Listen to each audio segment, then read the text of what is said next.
Gran expectació aquest diumenge a la tarda a l'Avinguda dels Països Catalans per veure i participar a l'activitat organitzada per l'Associació d'Amics dels Animals de Malgrat de Mar. Tot i la reticència d'alguns, els gossos es van convertir en els màxims protagonistes d'aquesta jornada també de Festa Major de Sant Roc.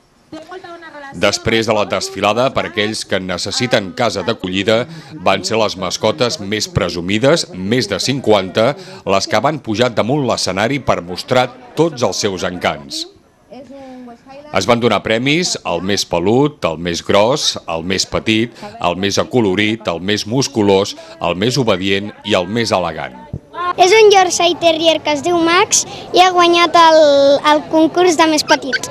Mira, pues és un boxer, es diu Sauron i bueno, corre molt, tira pinyes, jugar i al bosc a córrer. Altres premiats van ser el Rino, el Rocco, la Nea, la Rita i la Lluna. Fonsi, mira aquí, seré la copa. Posa la copa dreta, la copa.